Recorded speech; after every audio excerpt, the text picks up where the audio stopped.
Bismillahirrahmanirrahim. Assalamualaikum warahmatullahi wabarakatuh. Sobat-sobat ngabarin kabar kabar, semoga selalu dalam keadaan sehat walafiat, serta diberikan rezeki yang halal, berkah, lancar, dan juga banyak. Sejak 2014, bahkan 2012, yang gua tahu itu banyak kebohongan tentang Pak Jokowi yang dituduhkan ke Pak Jokowi, maksudnya ya. Salah satu, misalkan ijazah palsu, ibundanya kafir, Cina, komunis, ijazah palsu. Yang terakhir pada saat Pilpres itu beliau dianggap apa? Ngerusak demokrasi. Banyak banget, banyak. Luar biasa. Bahkan pernah dibilang Fir'aun. Ya, kebohongan-kebohongan yang diberikan ke Pak Jokowi dari orang lain itu kan itu sangat berbahaya ya. Apalagi kalau yang ngucap itu tokoh-tokoh ya atau influencer yang terkenal lah, yang suaranya masih didengar setidaknya sama kaum mereka sendiri. Ya, salah satunya mungkin Rocky Gerung. Di sini gua akan membagikan sebuah tayangan video bagaimana pengalaman Bung Ade Armando menghadapi Rocky Gerung, menghadapi kebohongan yang dilakukan oleh Rocky Gerung. Bagaimana ceritanya atau dialognya? Mari kita simak saja berikutnya. Let's Saya go. sebenarnya tak terlalu nyaman bicara tentang Rocky Gerung. Tapi ini perlu saya lakukan karena dalam dunia politik saat ini integritas adalah salah satu faktor penting yang penting dimiliki. Integritas dapat diartikan sebagai kejujuran, tanggung jawab, konsistensi. Salah satu persoalan politik kita saat ini adalah terlalu banyak pelaku politik yang tidak berintegritas. Mereka bertindak, berucap tanpa peduli kebenaran. Ada terlalu banyak contoh. Dan saya khawatir Rocky yang bisa disebut sebagai salah seorang influencer terkemuka saat ini tidak atau kurang punya integritas. Saya ingin berbagi cerita tentang saat kami bertemu di sebuah talk show di Garuda TV 27 Februari. Judul acaranya, Hasto bernyanyi Bikin Bising Jokowi.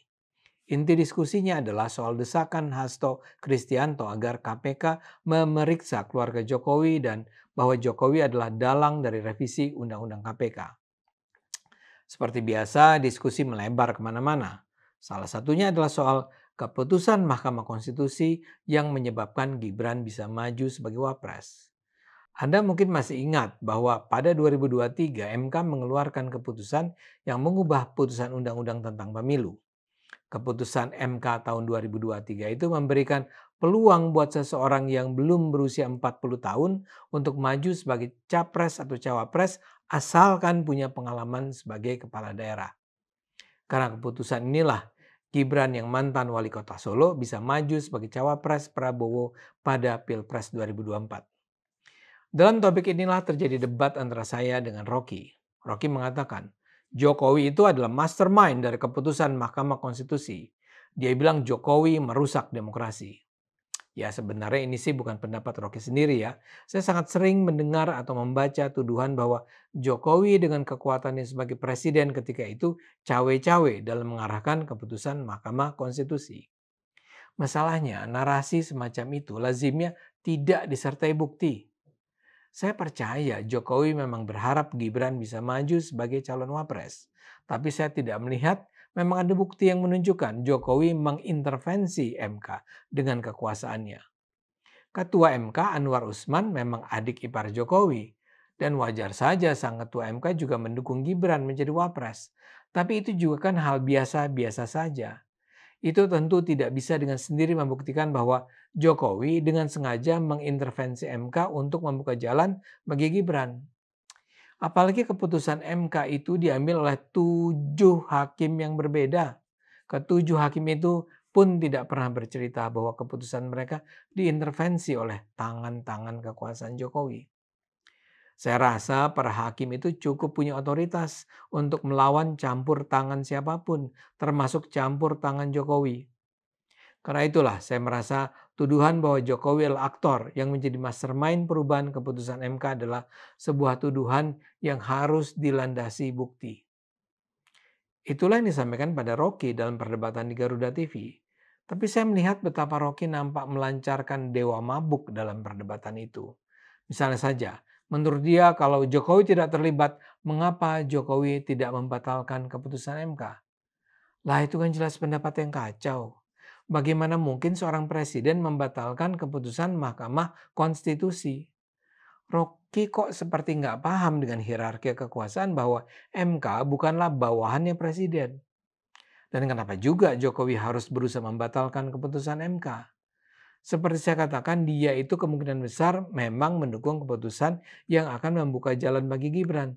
Tapi dia itu bukan tipe pemimpin yang akan menghalalkan cara apapun untuk meloloskan Gibran.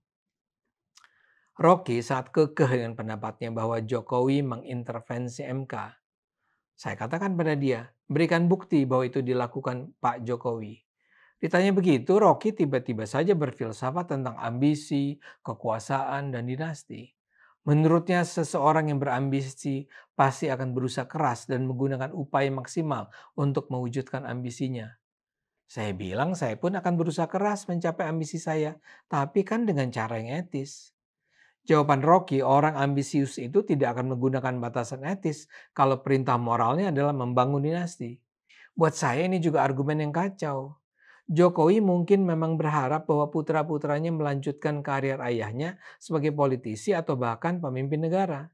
Tapi itu tidak dengan sendirinya juga akan menyebabkan dia mengabaikan batasan-batasan etis.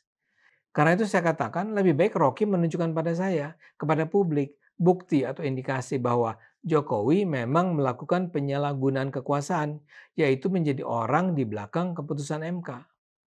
Jawaban Rocky adalah saya bisa membacanya setidaknya di 7 disertasi asing dan disertasi Hasto sendiri yang menjelaskan peran Jokowi. Saya minta Rocky menyebut judul-judul disertasi yang dia maksud. Rocky bilang dia tidak akan menyebut nama-nama disertasi asing itu karena orang Indonesia umumnya tidak baca karya asing. Karena itu dia bilang dia hanya menyebut disertasi Hasto Kristianto. Saya menjawab balik, saya biasa membaca karya berbahasa Inggris dan saya biasa membaca karya ilmiah internasional. Jadi saya tetap minta dia menyebut nama disertasi yang tadi dia sebut. Sebut satu saja kata saya. Dia tergagap. Kata dia harus Google dulu. Saya bilang silakan Google saja dulu. Dia tetap bertahan dan menurutnya yang bisa dia sebut adalah disertasi Hasto Kristianto. Saya jawab balik, saya tidak percaya pada Hasto. Dia bukanlah seorang intelektual. Saya jujur dengan pernyataan saya. Bagi saya disertasi Hasto tidak bisa saya percaya. Dia lulus dari program studi kajian strategis dan global di Universitas Indonesia pada Oktober 2024. Judul disertasinya Kepemimpinan Strategis dan Ketahanan Partai. Saya tidak tahu isinya apa, tapi saya meragukan validitas temuan dalam disertasinya. Hasto kan memang bukan intelektual. Sebagai politisi saja saya merasa dia banyak bohong seperti yang kita terus dengar dalam pertarungan politik saat ini. Dan kita harus ingat program studi yang dia ikuti adalah program studi yang sekarang sedang dibekukan penerimaan mahasiswa barunya karena kasus disertasi Bahlil. Promotor Bahlil adalah pimpinan program studi tersebut. Jadi saya punya cukup alasan untuk meragukan disertasi Hasto. Tapi kan lebih dari itu, Rocky menyatakan ada 7 disertasi asing yang menunjukkan kejahatan Jokowi menyalahgunakan kekuasaan. Saya sepenuhnya tertarik dengan informasi itu. Saya ingin membacanya karena saya percaya Jokowi memang tidak terlibat dalam keputusan MK.